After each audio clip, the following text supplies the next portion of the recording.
Just past 7:30, so thank you for coming along tonight.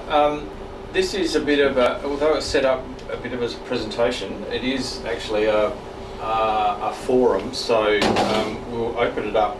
We've got a few slides that Rex is going to run through. I'll chime in. We've got a few slides and then we'll open it up for comments or experiences with your own GPS DO. I think we have 1, 2, 3, 4, 5, 6, 7, 8, 9, and there's one in there which is 10.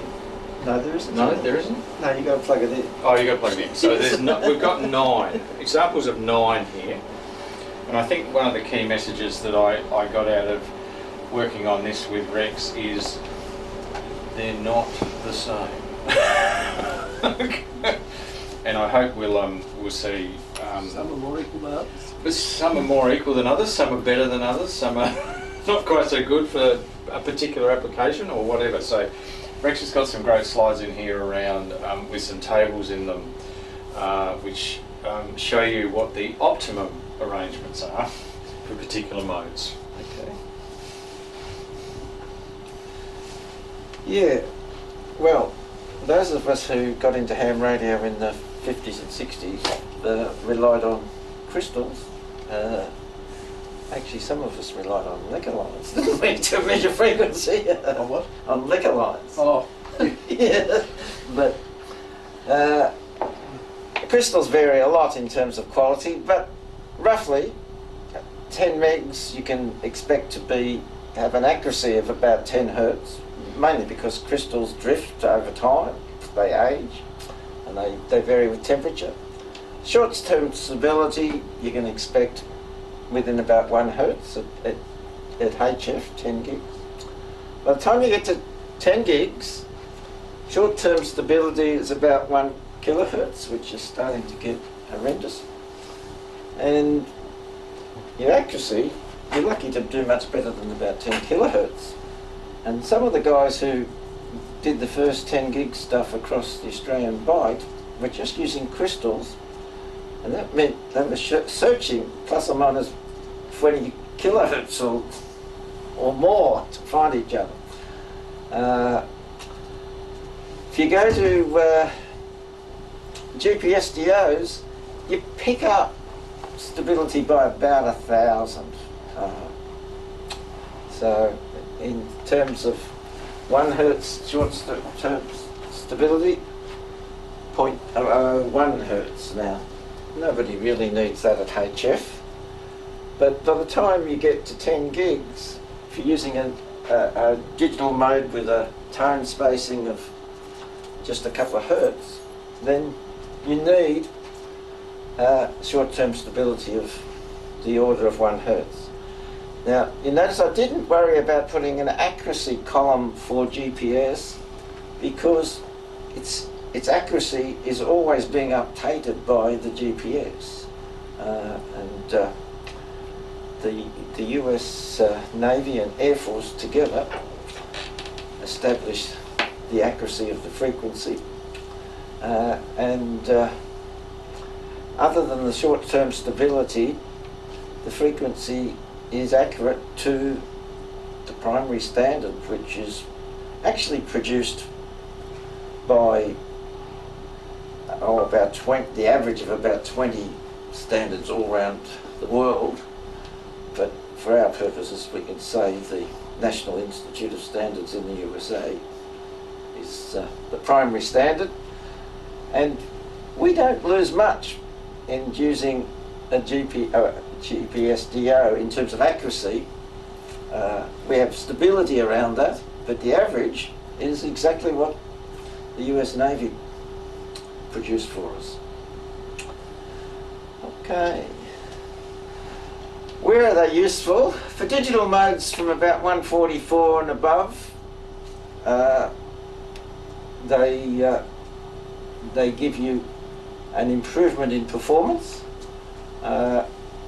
One of the things I should mention is, you see people say, oh, I got a decode, I didn't need a GPS DO, I did it with a crystal at 144 or 1296. And the truth of the matter is, with the digital mode, you will get a decode if the signal is strong, because there's AFC built into these modes. But as soon as you get right down to the limit at which the modes work, the AFC doesn't get enough signal to be effective. Some of the time it might be right, but other times you've got QSB and the AFC just can't follow it. So if you really want to get the best out of the digital modes, you have to have stability that is better than the tone spacing, because if the tones are, say, 2 hertz apart, and half the time you've got your tone in the wrong bin, well, you're wasting a whole lot of energy in your system. Performance is dropping. So don't take too much notice of people who say, oh, you don't need all this stuff because it'll work. And it will work with strong signals, but you just won't get the benefit. For SSB up to 1296, and there's an advantage. If we use the new IC9700, for instance, that's the drift on SSB is such that you'll be continuously tuning. Now, that's a bad example. The prime reason it drifts is each time the fan comes on, it kills the crystal and it drifts. But providing you've got a radio at 1296 with a crystal that's well shielded and away from the fans, you probably don't absolutely need it.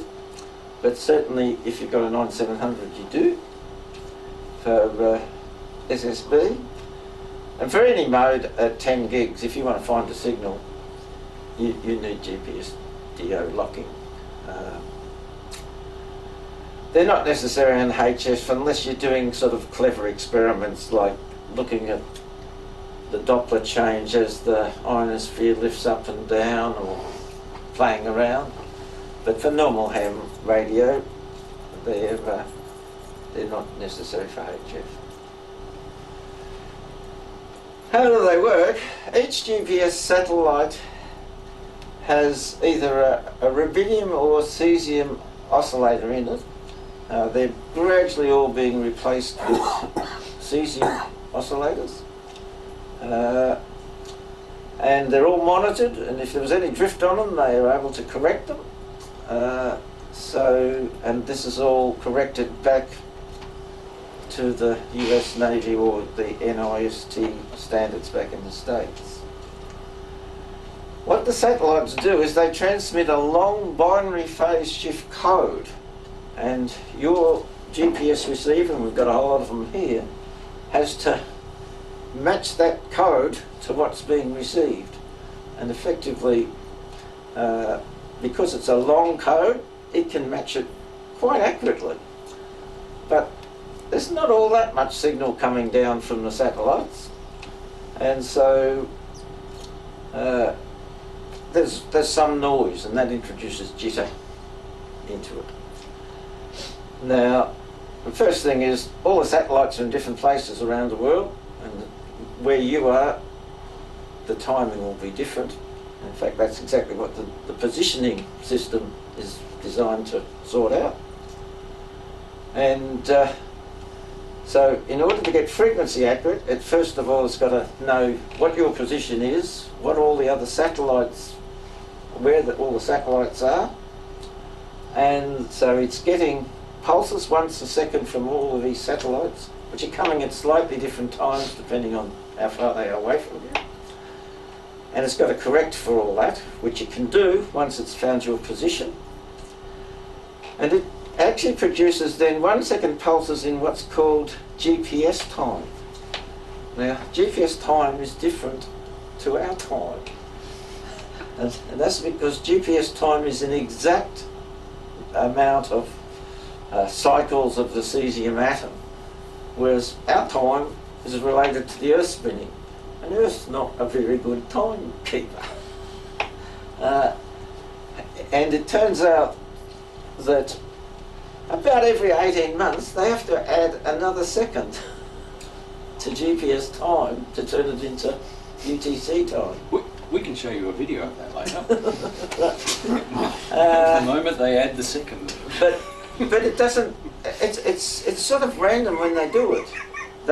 I mean, sometimes it might be 18 months, and then 18 months, and next time it's 12 months, and next time 2 years, and so forth. They seem to make it either 6 months or 12 months.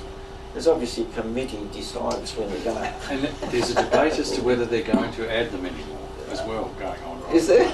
Yes. Right. Yes. And the other thing I found out, which was interesting, is when they first set up GPS time, which is, I guess, back in the 80s, they actually set it 10 seconds in front of UTC time. And I think that was to give them time for all the satellites to send their signals so they could run UTC time 10 seconds later after they'd done all their arithmetic. And can I just say, on this one, I can actually switch between each of those times and it displays it on the front. Okay. You can actually switch between them. GPS time. GPS time to UTC. So by now we're 37 seconds late. 27 of those seconds are because the Earth's spun down a bit, and 10 seconds is because they started the two times differently. So now I talked about the jitter, and so these pulses are turning up after all this processing once a second. But if you're going to measure something with an accuracy of 1 part in 10 billion once a second, if there's any jitter on your pulses, there's no way you can do it. So you've got to get rid of that jitter, and we'll go on to next. Because they're very weak, there's going to be noise which introduces jitter. And the solution is you discipline a crystal oscillator which acts as a flywheel. Now there's a whole lot of different methods of disciplining them. You could imagine you just discipline from one pulse to the next, but obviously if you discipline it for say 100 pulses or 100 seconds, you'll remove 100th of the, reduce the jitter to 100th. There's clever systems that sort of run a running mean jitter and average it out. And there's even some systems that do a prediction about what's going on. And I don't actually understand how they work, but they actually seem to do even better. And so depending on the different systems of applying this jitter correction, you can get different answers. But the main thing to note is that if you've got a very stable flywheel, you can effectively average the jitter over many more seconds. If you've got a less stable one, you've got to correct more often. So the amount that you can remove depends on the quality of your oscillator. If you've got a poor oscillator, you've got to do it. We'll go to the next one. You've got to correct the drift more often, and you therefore have more jitter. So it's a balancing trick to balance out quality and jitter. Now, the GPS DOs come in a range of qualities. There are TCXO ones, and there are also double oven OCXOs. Now the double oven ones are far better than a simple TCXO for a flywheel. And an example of this is a 1980s Hewlett-Packard GPS DO. I don't know how much it cost, but noting that Hewlett-Packard made it with the very best crystals that they could, it was probably in the tens of thousands of dollars in the 1980s.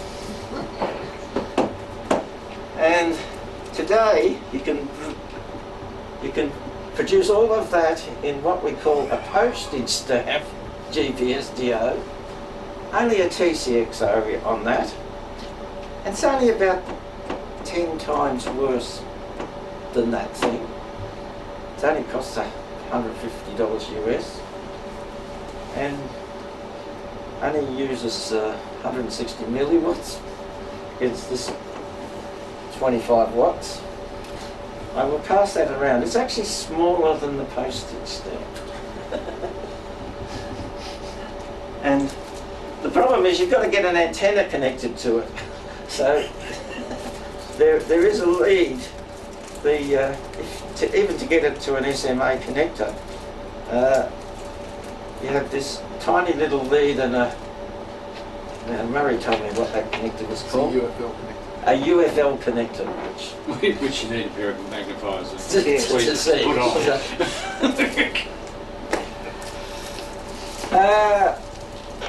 Now we'll now run through a few of these GPS DOs. The problem I have in terms of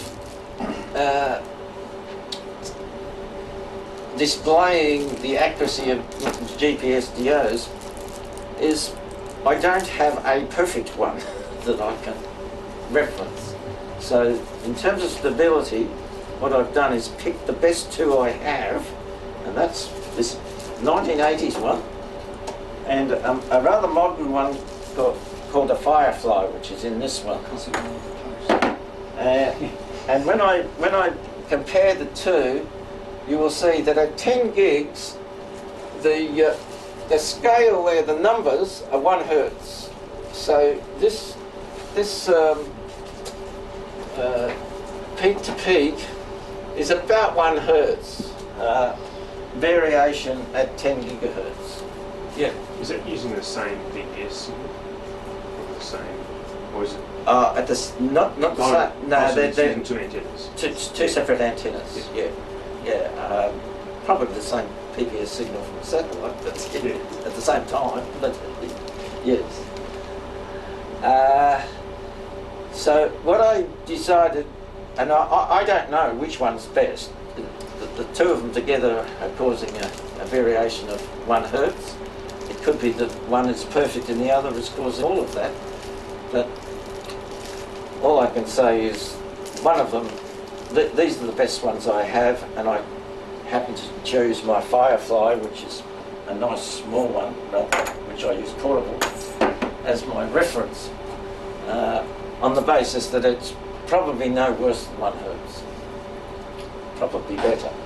Rex, the Fireflies double oven. But they're both double oven, yes. Okay. Next slide.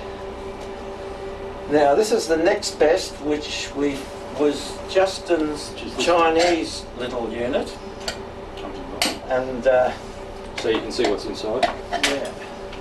Double oven. Now that If this is on, if you feel that, it's quite warm. Now this is not much worse. The total peak to peak is 1.5 hertz, and these are available at quite reasonable prices. They're made by a Chinese ham who finds these surplus double ovens somewhere around China, and then he puts them on and makes a GPS DO out of them. And for the order of $250, $300 Free Australian. But Free shipping. free, you can buy these. Now the problem is, Larry also bought one, and its drift was a bit wider, so you can't be sure when you buy a surplus oscillator from a ham who puts it together exactly what you're going to get. But they're pretty good, and they're certainly good value for money. This is a Trimble single oven. It's Justin's. And I'll hand this around because that's a Trimble Thunderbolt, which is what's inside here. So you can have a look at the inside. That's only a single oven, but it's a large single oven, same size as the double ovens, and it's pretty good. Next slide. Now this is a Fury GPS DO, which is another. This is I bought this new about 2007. It's a fair bit worse than the others. I suspect in 2007 they didn't pay a lot of attention to the method of making the flywheel track.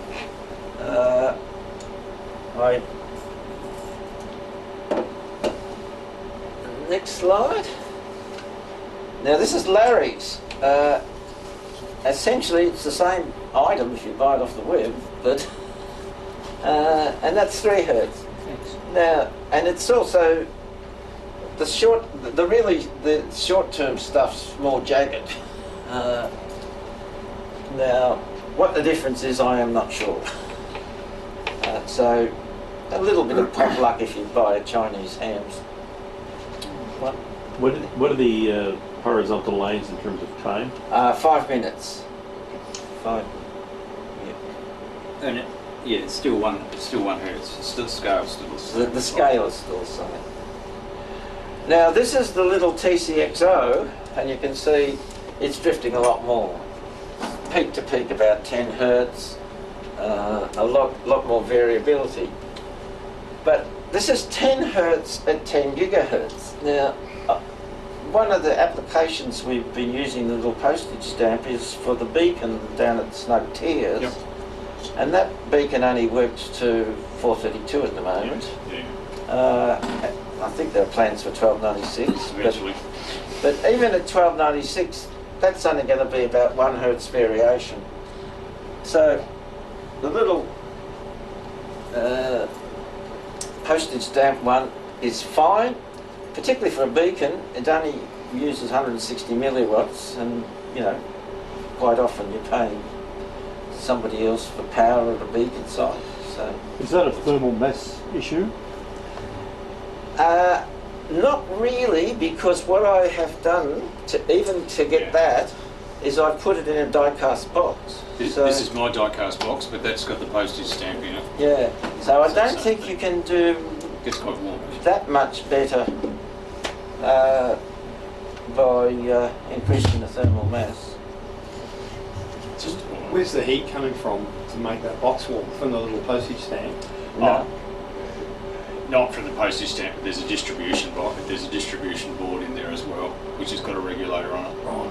So it just keeps it nice and toasty. Okay. Now, if we sort of compare the prices, the little Firefly, I actually bought mine when the currency was about $1.10 to the US dollar, but nowadays the Firefly will cost you about 2,600. So it's expensive. The HP, we don't know which is the best out of these two. They're both together, they're less than a hertz. I got my HP surplus for $500. They're starting to get a bit hard to get hold of. But even these.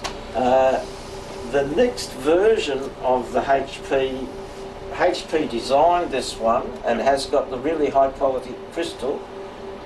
It uses what they call a hockey putt oscillator, and the hockey putt is only a single oven, but it's designed so that the oven keeps the temperature constant in all dimensions around the crystal, and they call that a constant temperature gradient oven.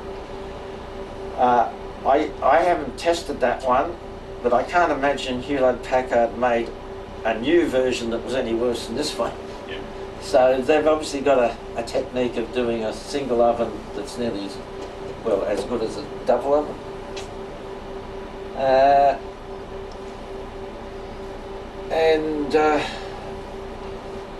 I guess you can see that the Chinese ones here and here for about $250 will do almost everything that anyone is likely to want to do.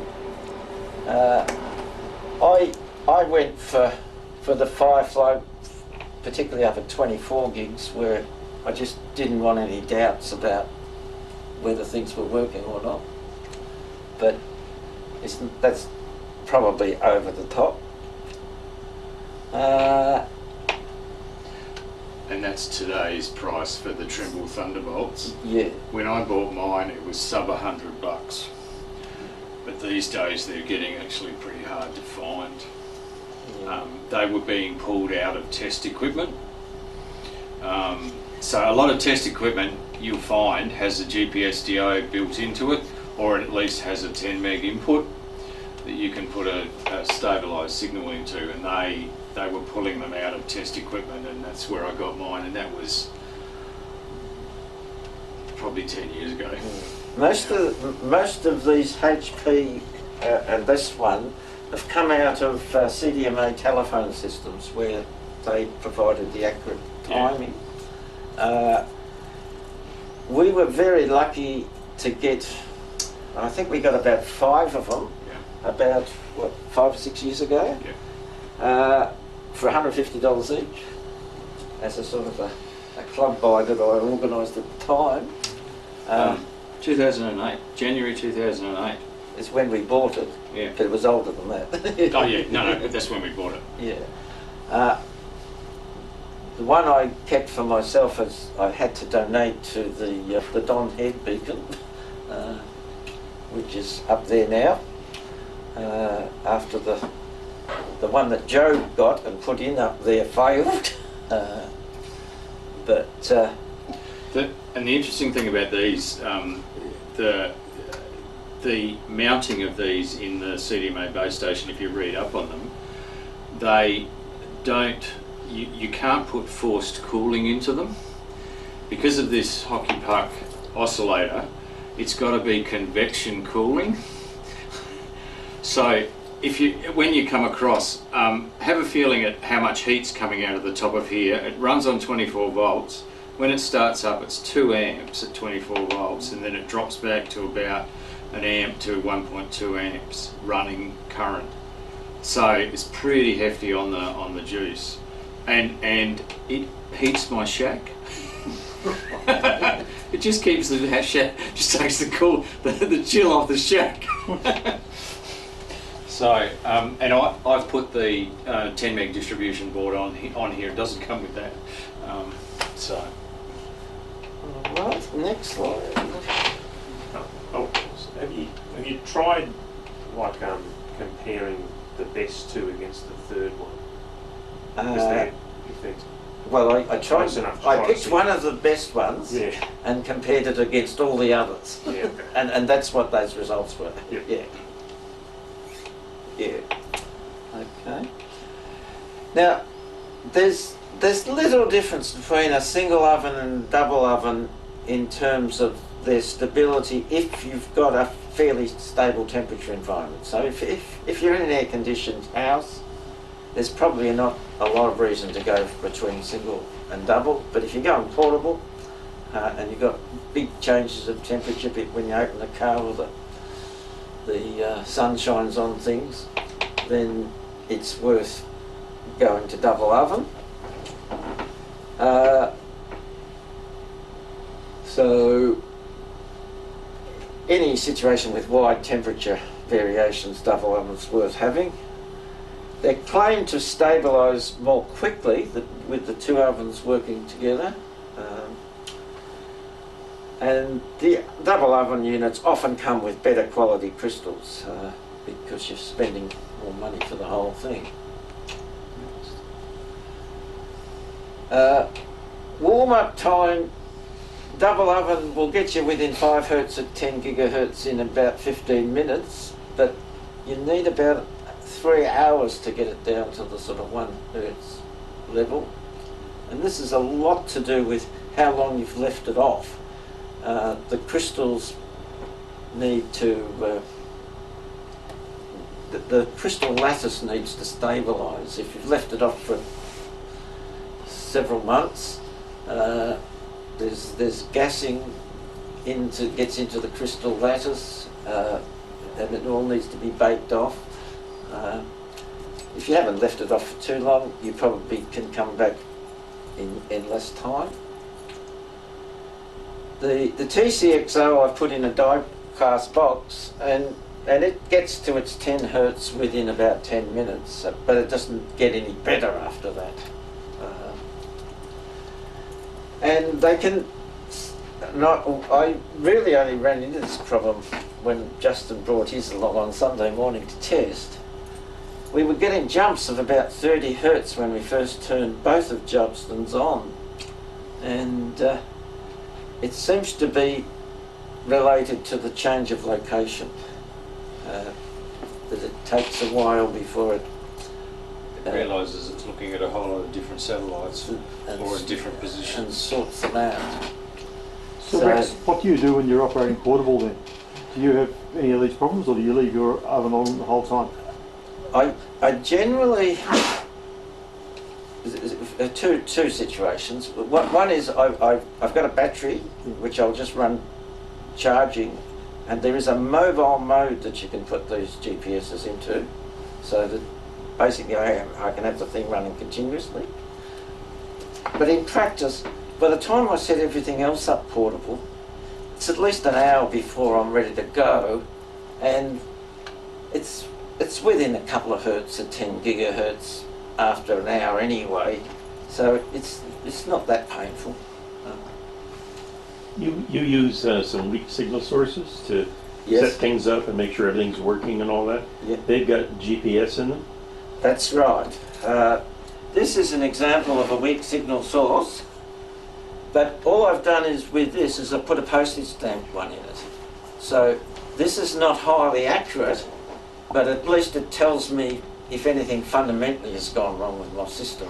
I mean, if this has been turned on for a quarter of an hour, it's within 10 hertz, and if the other one shows an error significantly greater than that, well, I know something's gone wrong. I do have the option with this weak signal source of inputting a 10 megs, a more stable 10 megs reference, which I don't really use in the field, but just for when you're doing tests and you're really comparing things, it's useful to have this fully stabilised. And in fact, I'll show you what happens if you stabilise this with the same signal source. You effectively average out all the errors, and the whole system becomes apparently stable.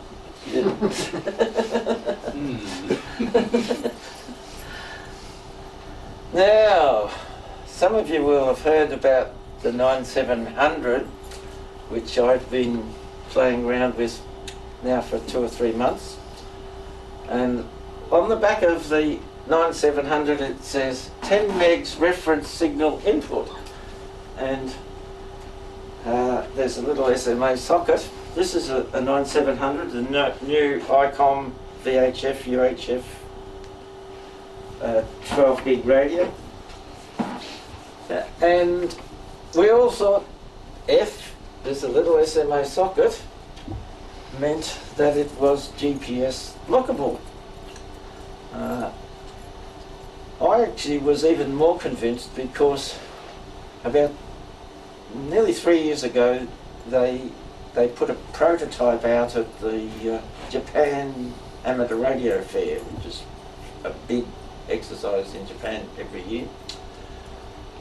And the prototype had no provision for GPS locking, and I thought, oh God, a VHF radio that's not GPS lockable in this day and age, what do they do?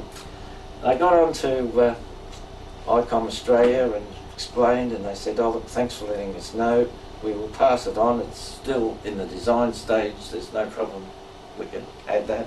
And I said, you know, if you're short of space, just an SMA socket would be fine. 12 months later, they produced what they call an engineering development model or something like that, and it had the little SMA socket, and I thought, wonderful, they took notice of me. And I then talked to the ICOM agent, sort of anxiously waiting for the production models, and I said, you know, I'll buy 2 of them, but they've got to be GPS lockable. when they finally came out, the pamphlet said that, and I thought, wonderful. The thing arrived. First thing I did was tried to measure the stability, and I couldn't sort of believe what was going on, and I thought, I must be, there must be some setting that I've got to set to make this GPS lockable. And a few of the hams on a reflector started discussing it, and we all then read. There was 2 manuals for the thing. There's a basic manual and an advanced manual, and there was no clear explanation about what you had to do to make that GPS lockable. And finally we came to the conclusion that they put this socket there not to GPS lockable, but purely that you can put a GPS lock 10 meg signal in there to calibrate it. And then once you calibrate it, it just drifts. Now that's the sort of a 1960s crystal calibrator. And what was worse, once I started testing it, we'll go to the next slide. Every time the fan came on, the bloody frequency did this, and this is about 300 hertz drift at 1296, and even a temperature change from 26 down to, well, peaking up at 33 degrees down to 21, something like 400 hertz change. They're 50 hertz. The scale's 50 hertz for the major reticles. So about this time I decided I was going to start a campaign. And I advertised my results widely on the IC9700 reflector. I also got in contact through my agent who sold it to me, ICOM Australia, and my agent thought they were GPS lockable, and I'm pretty sure even ICOM Australia thought they were.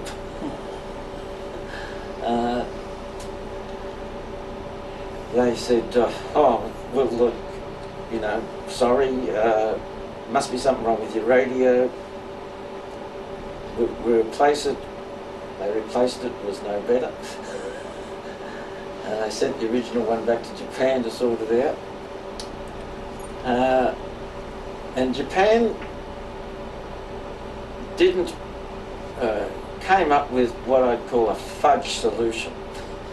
We'll go to the next slide. What they did instead, they had this auto calibration function, which you could press a button and it would calibrate, but then after that it would drift. So they automated the auto calibration function, so it updated about every 1/5 of a second. However, it didn't respond to rapid changes such as the fan coming on and off. But what it did is, instead of getting 400 hertz drift, it reduced it to 80 hertz. They're 10 hertz.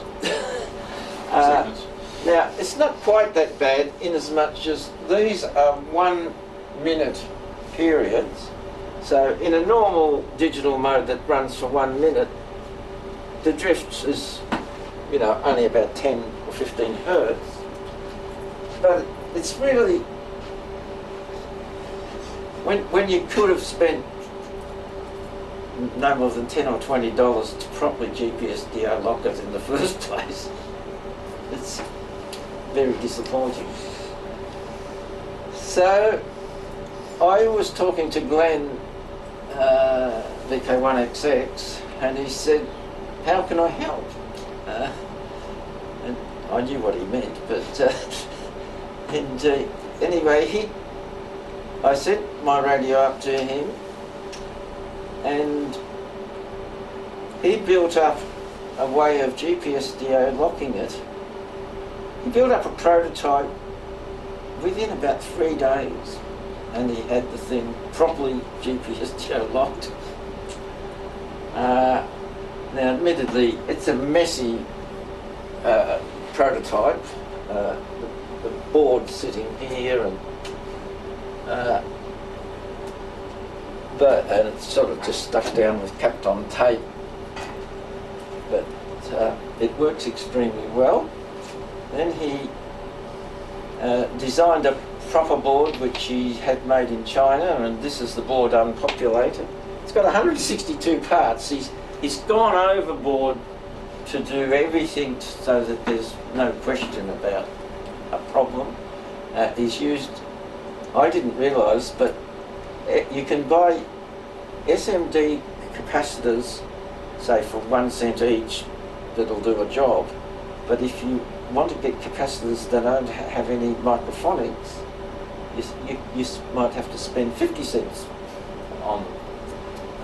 And so, to avoid any sort of problems with microphonics or things, he's decided that he'll put the high quality stuff into it. So microphonics, is that when the capacitor acts like a microphone? Yeah, and so it's capacitance which, in a crystal oscillator, any sort of frequency control system, if it's... So it's not like a bugging system where No. So it's mechanical vibration modifying the capacitance. That's right. So you got like a capacitive microphone effectively across your capacitor, Yes. across the substrate. Yeah. Okay. Now, whether it was necessary to do these things, even Glenn wouldn't say. He just wanted to make sure. Now this is the new board. It's got some leads on it. One of the problems with the original board is you had to actually solder a couple of points that were inside a little can, and were probably almost impossible for the average ham to do. Glenn only was able to do it with microscope type soldering and stuff. So he designed the new board such that to pick up the reference signal, he's got a little loop under the board, and so instead of having to solder it to, you just have to have the little loop poking into the oscillator can, and there's a gap in the top of the can already there. And we've got a video. Yeah, how it... Just excuse me, I've got to zoom out of here and go to there. Now, this is quick, so Now you can see just by pushing that little loop down into the oscillator, it's locked almost instantaneously. You heard that tone? You could use it for Morse code. Yeah. one more time. So is he disciplining the oscillator board using that loop? Is that Yes. So what he does is he picks up a little bit of the energy that's within that can, and then if there's an error between that and his 10 meg reference, he feeds a voltage to that oscillator. Now, one of the problems was the original Mark I board that he did for me, even the point where he had to feed that correction voltage in required microscopic soldering and wouldn't have been suitable for most of us. What he's done is he's changed the way it works so he can solder to a point further back in the system and has to add a bit more gain into the correction. And he's produced this new Mark I or Mark II board. I haven't been able to test that yet because he's still got it. He's actually going to make a few more changes to the board, but he's sent off the revised board to China and he should get that back in the next week or so. But in terms of its results, it's not much different to... We'll go to the next slide. No, I think we've got... Oh yes, this is the stability. Now, by locking the radio, effectively, we've now got, if I lock it, the radio to my HP system, and I lock, if I lock the radio to my Firefly and my signal source that I'm testing to my HP system, my drift is essentially this 1 Hertz, which we measured before. If I actually feed my signal source from the Firefly, you can see there's absolutely no drift. Now what that tells us is the radio itself is not causing any drift, because both systems are effectively cancelling because they're derived from the same source. Next slide. Now, Glenn, when I showed him those results, said, because you're using Spectrum Lab, you're effectively integrating out all the short-term phase noise.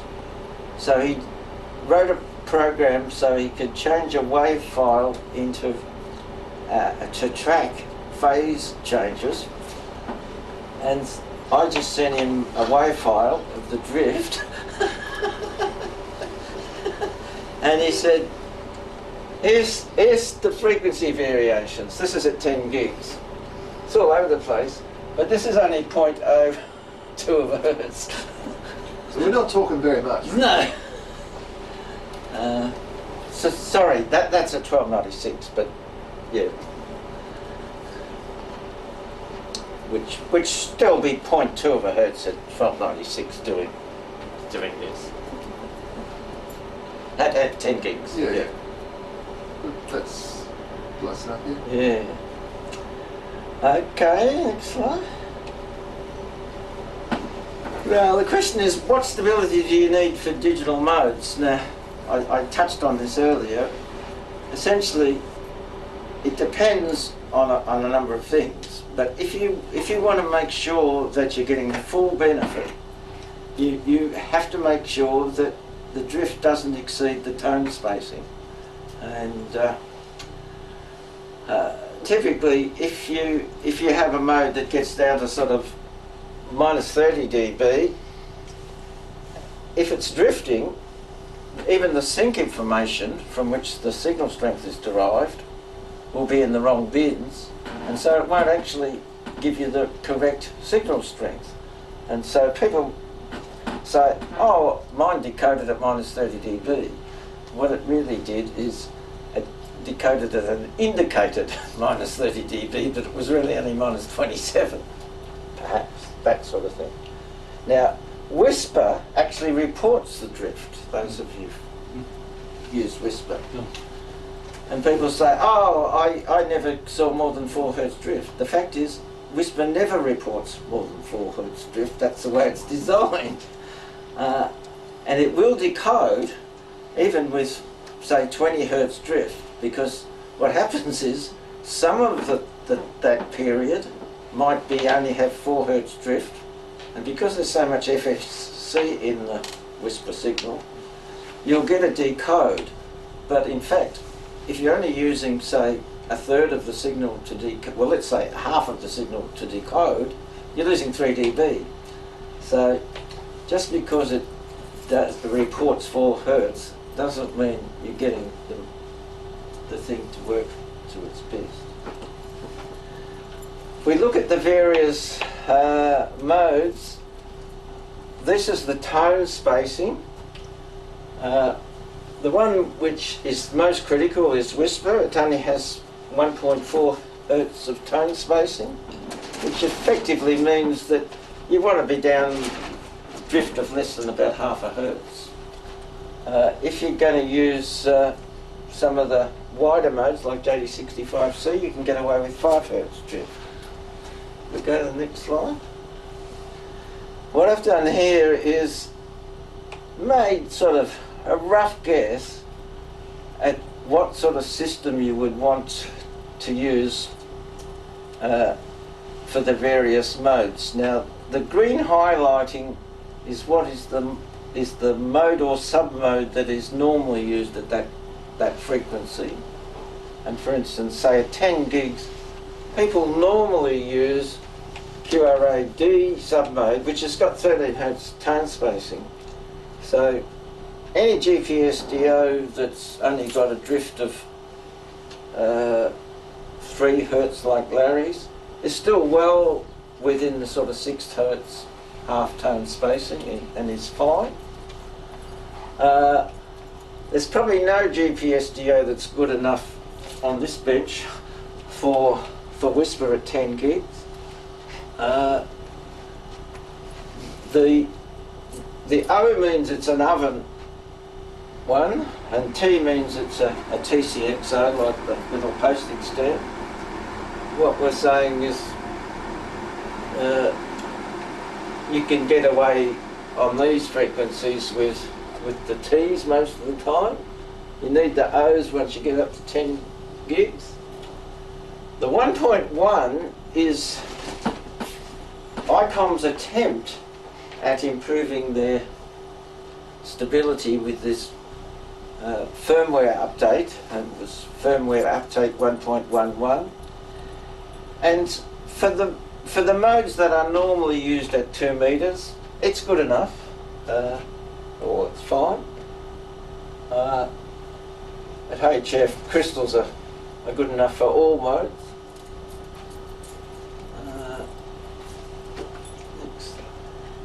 Can you go back a second? What are the operational or signal strength or limits, or what are the differences between QRA 64A, B, C, and D? I mean, I see there's a different tone spacing and all that. Yes. What's the effect on the overall every operation? time you double the tone spacing, which means go from A to B to C to D, costs you about 1.3 dB. Cost you? You mean your system performance is reduced by 1.3 dB. So what's the advantage of going from A to D? You can cope with more drift, Okay. or you can cope with spreading off the moon. Right. Now, we normally use D because it's got 13 Hz tone spacing. Spreading off the moons on 10 gigs is normally much more than 13 Hz anyway, so it doesn't really cost you. But there are occasions when the spreading gets very narrow, where the moon's wobble balances out with our movement on the Earth, and your spreading gets down below 1 Hz, and then you might want to use QRA, but you've got to be stable to better than a Hertz. And I used that, for instance, when I did the beacon, monitoring the beacon with the small little horn like this for EME from here to Germany. But it gives you better signal to noise ratio? Oh, absolutely, yes. By how much? Well, about 1.3 dB going from A to B to C to D, so, you know, that's 3 dots of 1.3, so about 4 dB. So if you're able to use A, that is the most efficient or effective. That's right, yeah. But it doesn't very often happen the spreading gets down to 1 Hz. I think of terrestrial, but Oh, for terrestrial. Doesn't actually happen at all on terrestrial, except when there's ducts. Because if you're using troposcatter, the signal's coming from all these different scattering mechanisms, and you get slight Doppler changes. So 10 gigs, you still use D for troposcatter. Where you might just win if you got a duct, because you don't get the Doppler spread off a duct. So I guess the shorter answer is, if you want to be on 10 gigs, you need one of these oven ones. If you want to be up to 1296 on the modes normally used, the little postage stamp, if it's still around.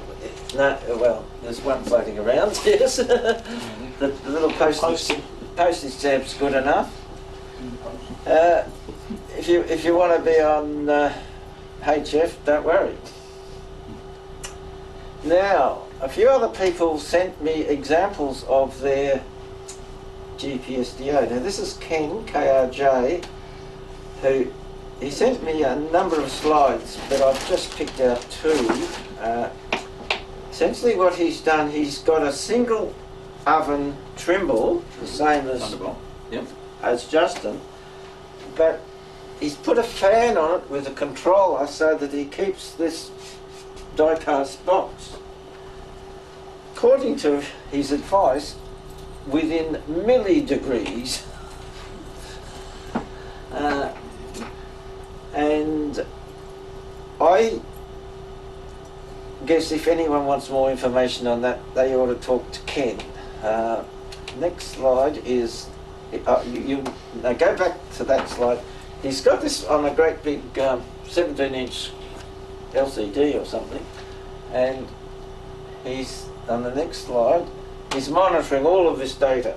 I think this is probably showing drift or something, or temperature in milli-degrees, but I'm not totally here. Yeah, and that's showing satellites he can see and the view of the sky that he can see based on what it's receiving from satellites. This is a program, this is a bit funny, this is a program called Lady Heather. Yeah. And the icon's a little dominatrix because it's a disciplined oscillator. Oh my god. The program's called Lady Heather, and it's actually made not only for the triple Thunderbolt, but it is actually made for a range of disciplined oscillators. It takes the stream that comes off the oscillator from the RS232, just a serial port, which is what the Trimble Thunderbolt has and what a whole lot of them have. This one has as well. And you can put this on quite a few things and get the same sort of display. So, but it's called Lady Heather. Next slide. Now this is 7KPC, who, you can explain this one, Justin? Yeah, QRP Labs. QRP Labs produce a thing called ProgRock, which is a programmable crystal, initially a crystal oscillator. You can actually see here, this is the little oscillator board, and there is just a normal crystal sitting there that Peter's put a heat sink on. But one of the modules that you can get for the ProgRock is a GPS Disciplined Oscillator board, and that's where this comes in. You can see there's a GPS antenna that goes to this module. You can select a whole lot of different frequencies that can be programmed into it, and it remembers all of that. I think that's the battery for it. And this ProgRock, the ProgRock, I think it's a kit, it's like $23 US, and then the GPS module I don't think is that much more either. Now, Peter's sort of said what he's getting right at the moment is 10 hertz at 30 megs. Now, Rex and I looked at each other and went, I'm not sure that was with the GPS module or not. But I'll check that with Peter. Unfortunately, Peter was intending to be here, but he's on his way to Darwin right at the I moment. mean, 10 hertz at 30 megs is what you expect to get with a crystal without any which GPS. is exactly what he's got here, which is it's literally just a crystal. Yeah. So I'm not sure whether that's with the GPS locking on or not, but QRP Labs, quite cheap option, worth a look. And this is what Peter KPC is playing with right at the moment. So What frequency is the crystal? I don't know. I actually don't know. It would be if it's a DDS type arrangement, it would be a standard sort of frequency crystal that they then synthesize other frequencies with. So I don't know. But QRP Labs, it'd probably be worth a look. But I was just impressed. I actually went and looked, and it's quite cheap. And in fact, most of the QRP Labs kits are quite cheap as well.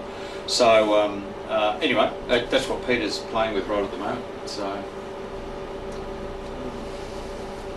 Now I think Jet might have something. So I don't mention it, but Jet mentioned at one of our experimenters' nights that he was building his own. So, well, I've just on Sunday I sent it off for manufacturing to PCB. So cool. don't have any hardware. Oh, I've made a thing to measure, to compare to 10 megahertz Okay. frequencies. Cool. I only have crystals to measure, so you can measure that two crystals are very different. Yeah. Okay. Might be worth having a night where we bring a couple of these up and leave them going for a little while and try it. That's what I wanted to do. Yeah. I think the answer is it's better, say, to do it at my place where I've got it all set up, because I can then make the measurement at 10 gigs to compare the two, Yep. where the differences show up better.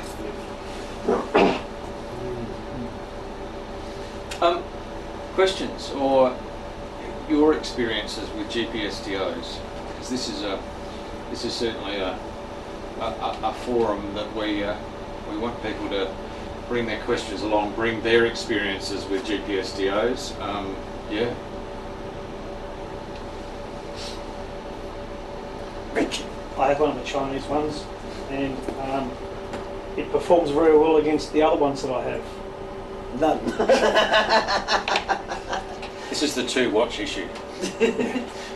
So I don't have the luxury of being able to compare it to others, so it works a treat. In fact, we've verified that with the GPS board in my 9100, it ends up at about 2 hertz low. 2 hertz low at 1296, Yeah. But that's not related to the GPSs as such. That's the locking system that you're using. Calculations and I have a Chinese one which has a larger screen on it, so it tells me all sorts of things. And doing it cheap and dirty, and just because I didn't know any better, and I put a T connector on the BNC, and I ran one part into my 144 meg gear and one part into a Qn transverter, and it works. I was wondering if I needed a distribution amp at some point in it's the life. same distribution system I use. Yeah. The BNC converter thingy. It also helps knock the level down because it is a little bit hot sometimes. Yeah. That's one thing I've actually noticed. That's a bit of an experience with the Chinese ones. If you actually put an oscilloscope on the output of that, it's a bit hot. Yeah. And it's a bit square wave-ish. So that's the only... They do talk about that in the 9700 forums. It's been brought up that You need to attenuate it. they suggest a certain level going in, and they seem to suggest that most of the GPS DOs are a bit hot. Yeah, and that's one of the distribution board. One of the reasons I put the distribution board on here. Now this is, and have a look at this when you come up. This is a tapper. So for those people, the Tucson Amateur Radio group produce a whole lot of kits. This is their distribution amp kit. They go to a lot of trouble to take the input, make sure the level's right, and then go through. Each of those channels has its own op amp and its own optocoupler. So each of them are isolated from each other, so you don't get nasty loops. And they go to a lot of trouble that the incoming 10 meg signal, if you look at the tracks, all of those tracks that lead to each of those amps are exactly the same length. They've got tracks that go all over the place. So that was one of the reasons I put on. So I just don't have to worry about, if I connect this piece of equipment to 10 megs, am I setting up some weird loop or ground loop or whatever? I just don't have to worry about it. So, and originally I had a Demi, which is a down east microwave distribution board, which is what I ended up putting in here. I had 4 sitting there that I used in the shack, and I got to the point where I needed more. So that's why I went to that, which has got 6. And all of them are taken right at the moment. So,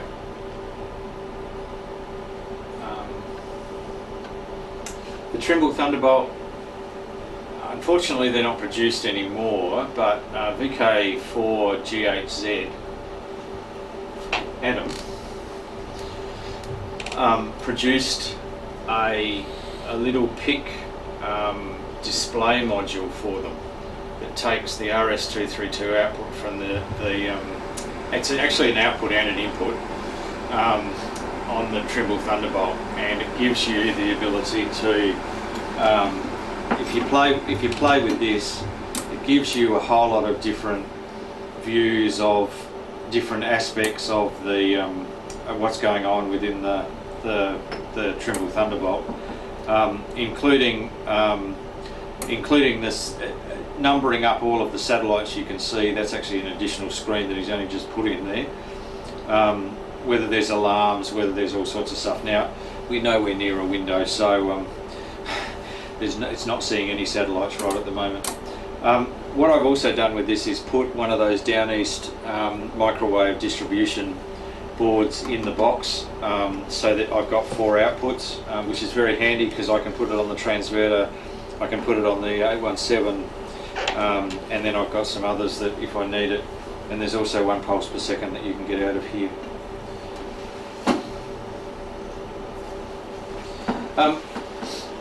This is only quick. It's only a minute or so. I've captured this twice now.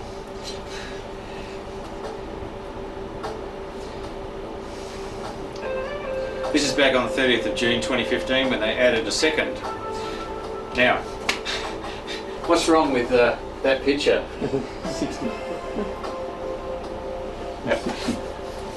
Did you know they were going to do it then? Yeah, well and true. Oh, I was going to say, because... I actually took this to work and I set up a camera sitting there and all these people go, what are you